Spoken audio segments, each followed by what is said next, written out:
CLG सदस्यों की बैठक हुई आयोजित, छाए कई सारे मुद्दे।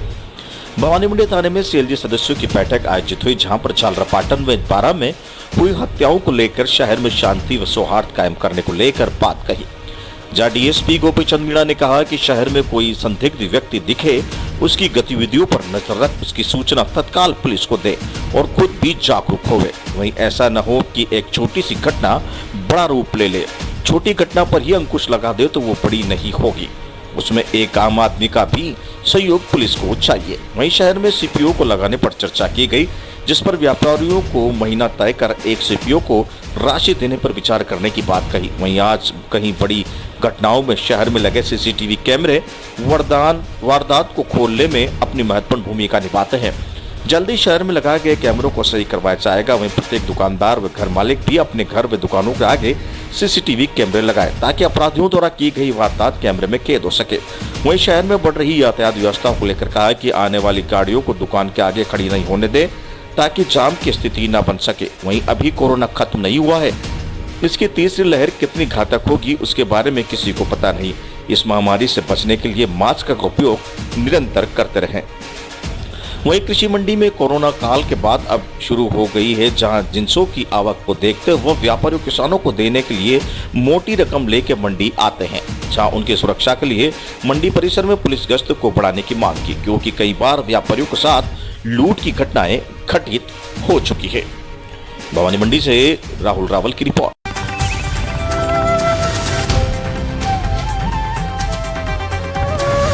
मानव जाति को दीमक की तरह खोखला कर रहा है दहेज। इसी के लिए समाज में दहेज विवाह मुक्त जरूरी। मानव समाज के पारंपरिक अवधारणाओं व दहेज रूपी कुरीतियों से जड़ से मिटाकर समाज में नई ऊर्जा प्रदान करती हुई अनोखी शादी ने ग्रामवासियों को अचरज में डाल दिया। कबीरपंथी संत रामपाल महाराज की अनुयायी महेश दास बीए बीएड पुत्र रामलाल दास निवासी ग्राम पूरनखेड़ी तहसील रामगंज मंडी ने सामाजिक बंधनों को दरकिनार करते हुए रानू दासी पुत्री मोहनदास ग्राम सिरपोई तहसील पचपाड़ से दहेज मुक्त शादी करके समाज में नई मिसाल पेश की।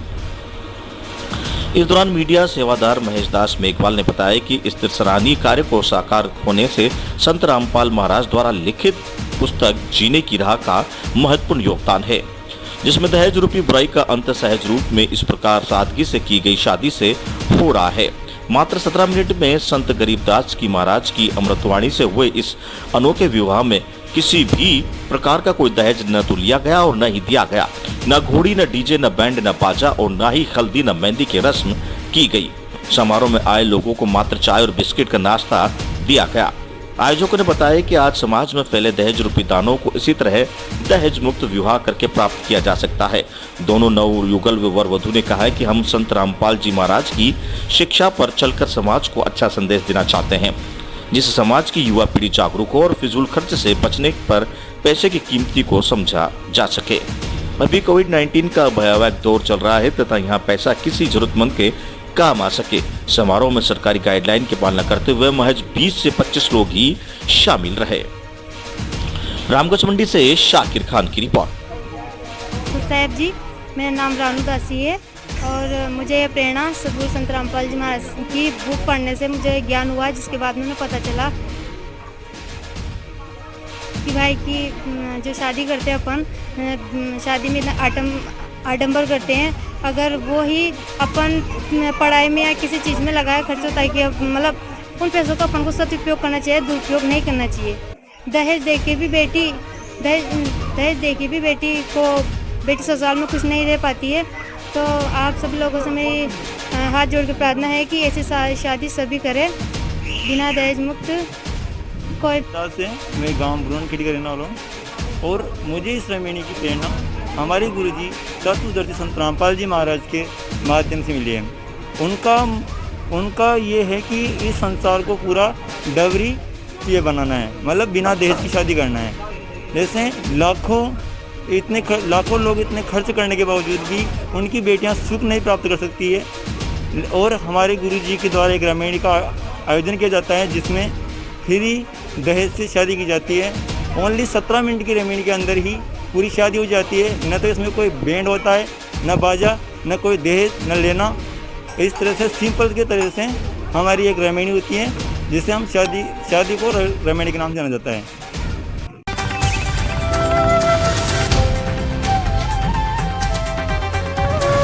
पुलिस थाना घाटोली पर सीएलजी की मीटिंग का आयोजन किया गया। घाटोली कस्बे में स्थित पुलिस थाना घाटोली पर सीएलजी सदस्यों की मीटिंग रखी गई, जिसमें थाना अधिकारी अजीत सिंह चौधरी ने द्वारा सीएलजी के सदस्यों के साथ वार्तालाप करने के बाद उन्हें बताया कि हमें कानून का पूरा सहयोग करना चाहिए और शांति व्यवस्था बनाए रखना चाहिए, जिससे कि शहर में शांति सौहार्द की भावना बनी रहे। वहीं शहर में हो रही छोटी मोटी अपराधों पर आमजन का पूरा सहयोग पुलिस को मिले, ताकि ऐसी कोई घटना न हो जिससे कोई मामला पड़ सके। आज जिस तरह से झालावाड़ और बारा में जो घटना घटित हुई, उसी के चलते अराजकता फैलने की बात नौबत सामने आ रही है। ऐसा न हो कि शहर में छोटी छोटी घटना को दबा दिया जाए, जिससे कोई बड़ी घटना न पनप सके।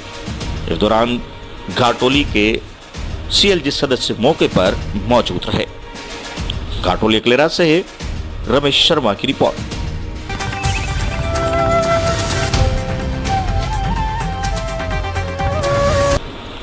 झालावाड़ जिले के गंगदार थाना परिसर में सीएलजी की बैठक का आयोजन किया गया। बैठक की अध्यक्षता गंगदार पुलिस उपाधीक्षक ब्रजमन मीणा ने की। बैठक में पुलिस उपाधीक्षक ने जानकारी देते हुए बताया कि झालावाड़ जिले के झलरापाटन में ही कृष्ण वाल्मीकि के कुछ लड़कों द्वारा हत्या की गई, जो कि एक आपसी रंजिश की घटना है। उस आरोपियों को पुलिस ने गिरफ्तार कर लिया है। वहीं कुछ राजनीतिक दल इसे सांप्रदायिक रूप से देते नजर आ रहे हैं। इसमें सभी को जागरूक रहने की जरूरत है। वह क्षेत्र में आपसी सौहार्द बनाए रखने की अपील की। साथ ही कहा कि किसी के बहकावे में आकर आपसी सौहार्द खराब न करें और शांति व्यवस्था बनाए रखें। साथ ही बताया कि कोरोना की सरकार द्वारा अनलॉक की तीसरी गाइडलाइन जारी कर दी गई है। हालांकि कोरोना अभी तक पूर्ण रूप से खत्म नहीं हुआ है। अंत सभी को एहतियात बरतना बहुत जरूरी है। साथ ही व्यापारियों और क्षेत्रवासियों को अपील करते हुए भी दुकानदार सोशल डिस्टेंसिंग, मास्क, सैनिटाइजर का उपयोग करने को कहा गया है। गंगदार से सुनील निगम की रिपोर्ट। सर बताएं, क्या विषय था आज बैठक का? सीएलजी की बैठक का जो उद्देश्य ये था कि जो सांप्रदायिक सौहार्द और सामाजिक समरसता को बनाए रखने के लिए सभी सीएलजी सदस्यों को बुलाया गया कि हम सब एक साथ में अच्छी तरह से रहें। कोई मीडिया से या जो दुष्प्रचार सोशल मीडिया के द्वारा चलाया जा रहा है उसमें ध्यान न दें। और अन्य बिंदुओं पे जो कोरोना के संबंध में, इसमें भी अभी तक क्योंकि कोरोना पूरी तरह से गायब नहीं हुआ है, तो सभी दुकानदारों से ये अपेक्षा की जाती है कि आप जो सामाजिक दूरी बनाए रखें, मास्क पहन के रखें और दुकानों के सामने ज़्यादा भीड़ न आने दें।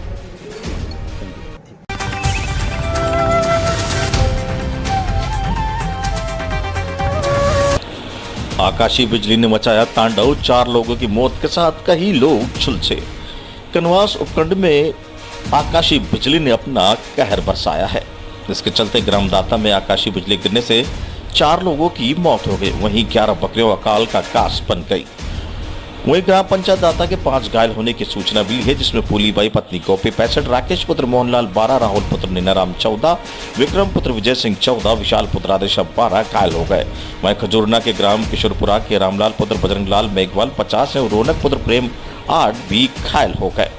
मानसिक पुत्र अमरलाल 30 व ग्राम नालोदी पंचायत दाता भी बिजली गिरने से झुलस गए, जिनका सभी झुलसे हुए लोगों का उपचार सामुदायिक स्वास्थ्य केंद्र में करवाया जा रहा है। वहीं झुलस लोगों की सूचना जब उपखंड अधिकारी राजेश डागा को मिली तो वह सीधे चिकित्सालय पहुंचे, जहां लोगों की खैरियत के बारे में पूछताछ की। कनवास से ब्यूरो रिपोर्ट। आज कनवास उपखंड क्षेत्र में ग्राम पंचायत दाता के गढ़ा गांव में आकाशीय बिजली गिरने से 4 लोगों की मौत हो गई और 6 लोग घायल हुए हैं।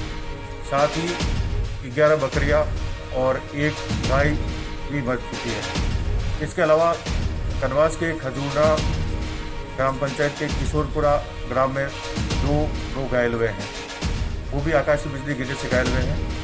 मृतकों को उचित मुआवजा राशि 4 लाख रुपये प्रति सदस्य दी जाएगी, जिसके लिए प्रक्रिया शुरू कर दी गई है।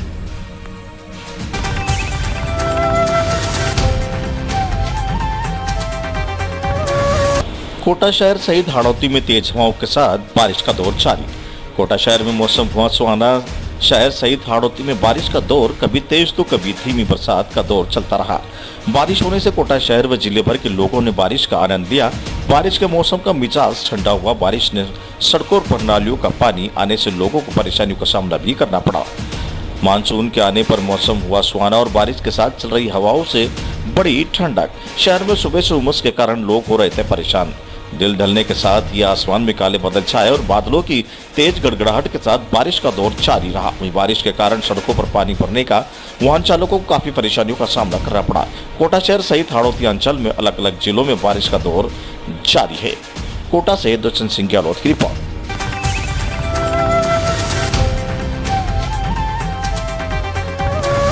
दो अनजान के अंधेरी दुनिया को जाते जाते रोशन कर गए गुप्ता।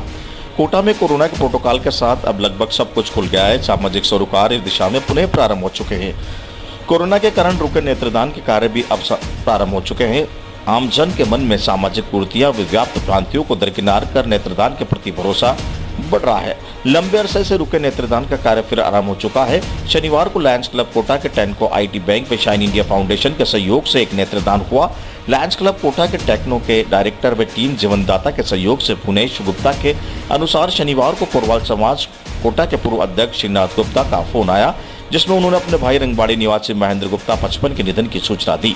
भुवनेश गुप्ता ने उनका नेत्रदान करवाने की सामान्य समझाइश की। इस पर उन्होंने कोटा पहुंचकर परिवार के सभी सदस्यों से विचार विमर्श करने के उपरांत ही निर्णय लेने की बात कही।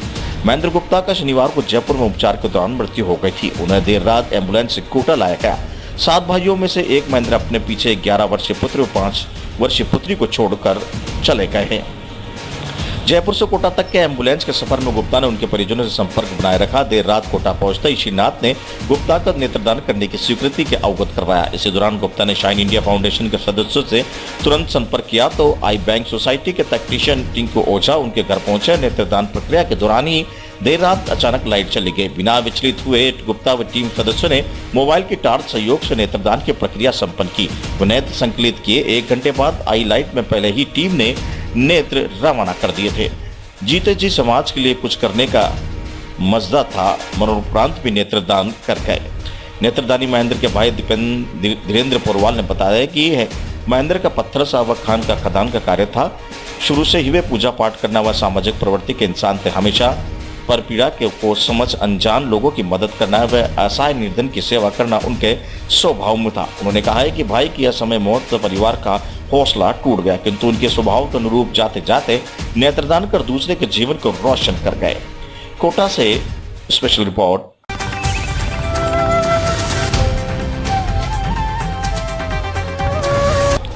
स्वर्गीय आकाश सुमन की याद में युवाओं ने लगाया रक्तदान शिविर। रक्तदान शिविर में युवा ने बढ़ चढ़ कर लिया भाग। रक्तदान शिविर में 153 यूनिट रक्त हुआ एकत्रित। स्वर्गीय आकाश सुमन के जन्मदिन के अवसर पर पिछले वर्ष की भांति इस वर्ष भी आकाश सुमन की याद में समस्त मित्रों के सहयोग से रक्तदान शिविर का आयोजन किया गया। इस रक्तदान शिविर में मध्यम से रक्त की पीड़ित, गर्भवती महिलाओं, एक्सीडेंटल पीड़ित एवं थैलेसीमिया से पीड़ित कई मरीजों को मदद मिलेगी। रक्तदान शिविर रंगबाड़ी बालाजी पार्क में आयोजित किया गया, जिसमें कोटा शहर के रक्त की कमी को दूर करने के लिए समस्त युवा एवं रक्तवीर युवा टीम के सहयोग से 153 यूनिट रक्त एकत्रित हुआ। रक्त एकत्रित अग्रवाल ब्लड बैंक टीम द्वारा किया गया। रक्तदान शिविर में पूर्व स्वर्गीय आकाश सुमन को पुष्प अर्पित कर याद किया गया एवं इसके उपरांत रक्तदाता शिविर प्रारंभ किया गया। लगभग 50 से अधिक रक्तवीरों ने प्रथम बार रक्तदान किया। इसी के साथ 7 मित्रों ने द्वारा कर्णेश्वर मंदिर पूर्व मूक पशु पक्षियों की सेवा भी की गई।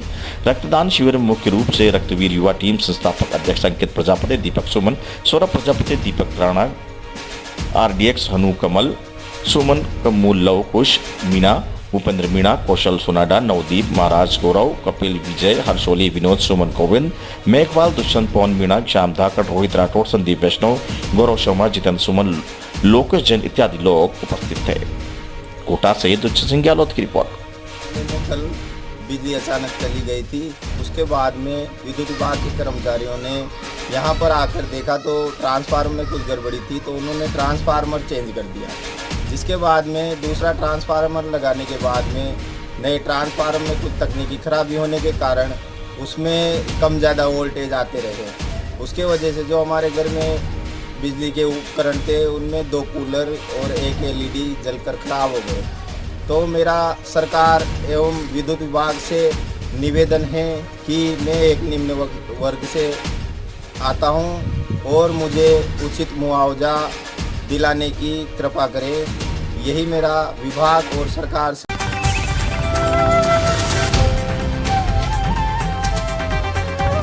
20 घंटे से ज्यादा गुल रही बिजली। पहली बरसात में निगम की तैयारियां की खुली पोल।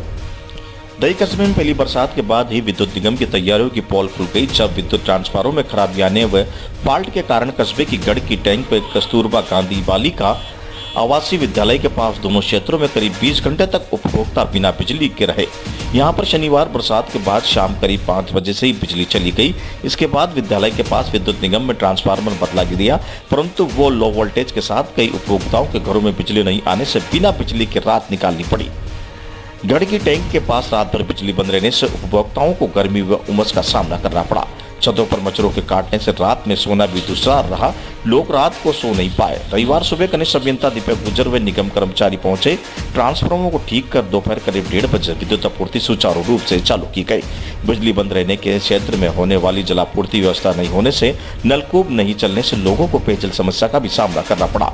उधर लो वोल्टेज व फॉल्ट के कारण कस्तूरबा विद्यालय के पास रहने वाले सुनील जांगीड़ के 2 कूलर व LED टीवी चलकर खराब हो गई। सुनील ने निगम ने हुए नुकसान का मुआवजा दिलाने की मांग की है। दही से आयुष गौतम की रिपोर्ट।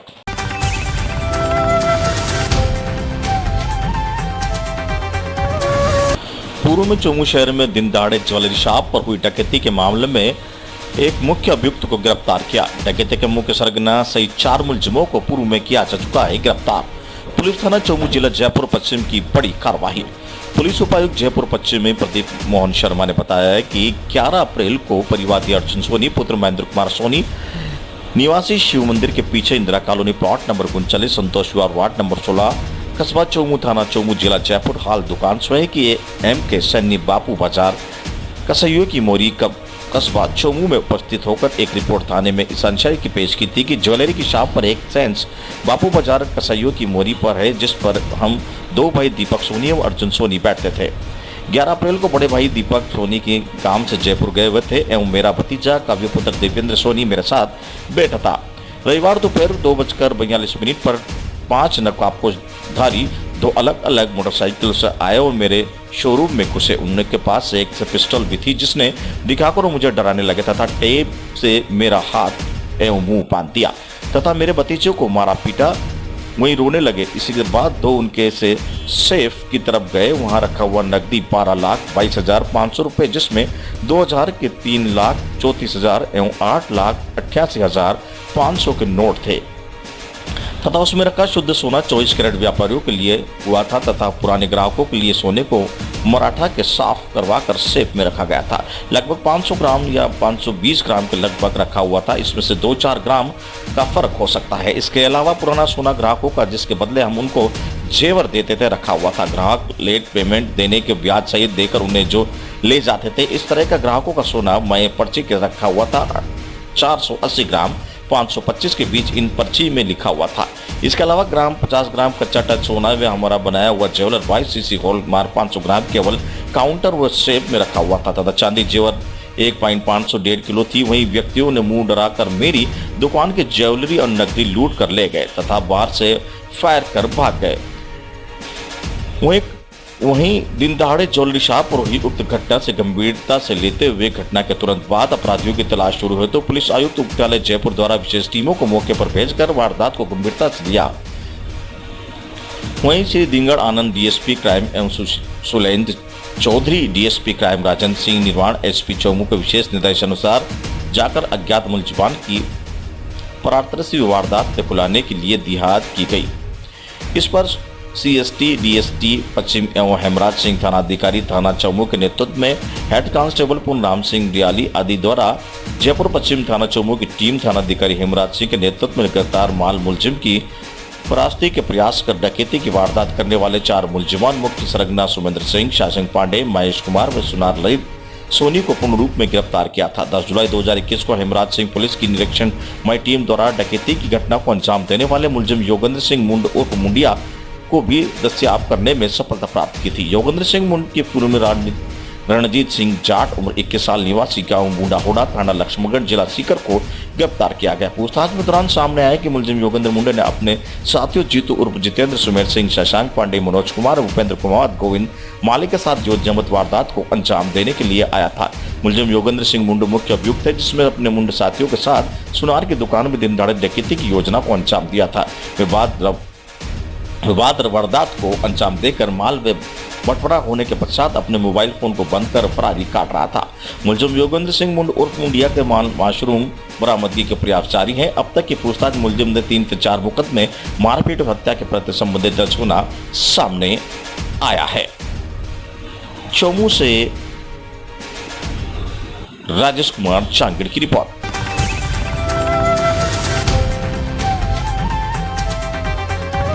चंचल फाउंडेशन ग्राम पंचायत चतुरपुरा व वेदांतानंद घर के संयुक्त तत्वावधान में वृक्षारोपण कार्यक्रम में आयोजित छायादार और फलदार वृक्ष के 125 पेड़ लगाए। चतुरपुरा गांव में स्थित राजकीय माध्यमिक विद्यालय व नंदघर प्रांगण में चंचल फाउंडेशन ग्राम पंचायत चतुरपुरा व वेदांतानंद घर के संयुक्त तत्वावधान में रविवार को छायादार व फलदार के 125 पेड़ लगाए गए। ममता संस्थान के क्लस्टर कोऑर्डिनेटर सीमा सिंह ने बताया कि हमारा लक्ष्य सभी सार्वजनिक स्थल जैसे राजकीय विद्यालयों, आंगनबाड़ी केंद्रों, मंदिरों, पार्कों आदि पर छायादार व फलदार वृक्ष लगाने का अभियान चलाया है, जिसमें आने वाले दिनों में आम जनता को भरपूर मात्रा में ऑक्सीजन मिल सके। चंचल फाउंडेशन के अध्यक्ष प्रदीप चतुर्वेदी व दीपक नड्डा ने कहा है कि हमारी संस्कृति से जुड़े लगभग 50 तरह के पौधों का पौधारोपण किया गया। इसी के साथ पौधों के संरक्षण में पानी देने की जिम्मेदारी नंदघर व स्कूल स्टाफ ने ली। इस दौरान प्राचार्य जगदीश शर्मा, सरपंच प्रतिनिधि गजेंद्र, चंचल फाउंडेशन के सभी सदस्य, स्कूल स्टाफ में ममता संस्थान के क्लस्टर कोऑर्डिनेटर सीमा सिंह, कार्यकर्ता निर्मला, सहायक रीना मोरिया उपस्थित रहे। चौमू से ब्यूरो रिपोर्ट।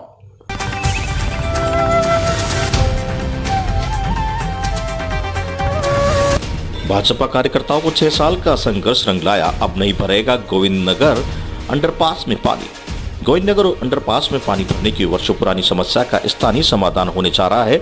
रेल प्रशासन द्वारा अंडरपास की वाटर प्रोमिंग का काम शुरू करवा दिया गया है और आगामी माह में काम पूरा होने के बाद अंडरपास में पानी का भराव पूरी तरह से बंद हो जाएगा। ज्ञात है कि वर्ष 2016 में निर्माण में बाद से यहाँ पानी के भराव से क्षेत्रवासी पूरी तरह से परेशान थे और 6 वर्षों से भाजपा कार्यकर्ता इसके समाधान के लिए निरंतर संघर्ष करते आ रहे थे। उनका संघर्ष अब रंग लाया है और अंडरपास की राह अब शीघ्र ही सुगम हो जाएगी।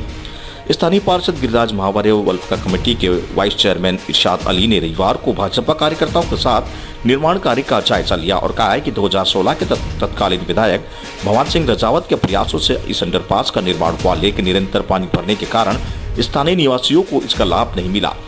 हमने समस्या के समाधान के लिए लोकसभा अध्यक्ष ओम बिरला को ज्ञापन दिया, डीआरएम के पुतले का विसर्जन किया और बाल्टियों से पानी निकालकर सांकेतिक प्रदर्शन भी किया, लेकिन हमें प्रसन्नता की है कि रेल प्रशासन ने जनता की पीड़ा को समझते हुए देर से ही सही लेकिन इसका स्थानीय समाधान किया। अंडरपास पर हाईटेक गैज के निर्माण को लिए भी उन्होंने रेलवे को धन्यवाद देते हुए कहा कि इसके अभाव में अधिक ऊंचे वाणिज्यिक वाहन भी अंडरपास से निकल रहे हैं और पुलिया के क्षतिग्रस्त होने की आशंका भी अब समाप्त हो गई। भाजपा नेताओं ने बताया कि अंडरपास में बरसात के अलावा रेलवे लाइन के नीचे से निकल रहे पेयजल पाइपलाइनों को लीकेज का पानी भी भरता था, जिससे अंडरपास का आवागमन तो प्रभावित हो ही रहा था, साथ ही औद्योगिक क्षेत्र में लोग भी बूंद बूंद पानी के लिए तरस रहे थे। इसके लिए अब नगर विकास न्याय द्वारा लगभग 1 करोड़ की लागत पर पाइपलाइन की मरम्मत का कार्य भी करवाया जा रहा है, जो कि शीघ्र ही पूरा हो जाएगा। दोनों निर्माण पूरे होने के बाद औद्योगिक क्षेत्र की लगभग 1 लाख की आबादी का कोटा शहर से सीधा जुड़ाव और सुगम आवागमन सुनिश्चित होगा।